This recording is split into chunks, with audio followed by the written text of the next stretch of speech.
प्रायिकता से जुड़ा ये प्रश्न है जो 2 सिक्कों का प्रश्न अगर पूछे एग्ज़ाम में कभी भी क्लास 10 के या 12 के लिए 9 के लिए किसी के लिए, तो ये बहुत ही इम्पोर्टेंट प्रश्न है जो कभी भी पूछ देता है कि 2 सिक्कों से जुड़ा हुआ प्रश्न।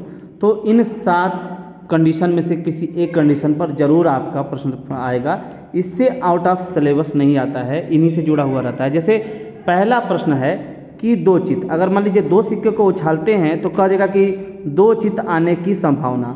तो हम जानते हैं कि एक ही बार हेड हेड आता है, इसलिए 1/4 हो जाएगा। 4 इसलिए नीचे हैं क्योंकि 4 संभावनाएं पूरे बनते हैं 2 सिक्कों को एक साथ उछालने पर।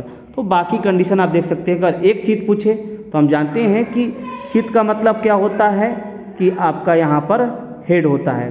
तो हेड एक अकेला अगर एक बार आए तो हम देख सकते हैं कि 2 बार आया हुआ है। जैसे यहाँ पर, ठीक है, एक बार एक कंडीशन है, यहाँ पर हेड और टेल आया तो एक बार हेड हुआ, और यहाँ पर टेल हेड एक बार हेड आया। डबल हेड को नहीं लेंगे, एक बार की बात हुई है इसलिए। तो यहाँ पर हम देख सकते हैं कि दिया गया है 2/4, यानी कि इसको जब हम डिवाइड करेंगे तो 1/2 हो जाएगा। उसी तरह 0 चित की बात करें तो जो ये टेल है इसमें कोई हेड नहीं आया है, यानी कि चित नहीं आया है, तो यहाँ पर एक बार हुआ इसलिए 1/4 हो जाएगा।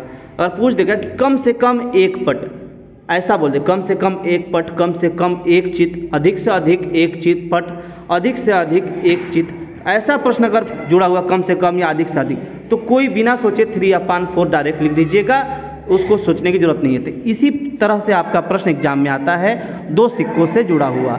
और भी प्रश्न आपको 3 सिक्के से जुड़ा हुआ अलग से मैं बताऊँगा। मिलते हैं किसी और वीडियो में, तब तक के लिए बाय।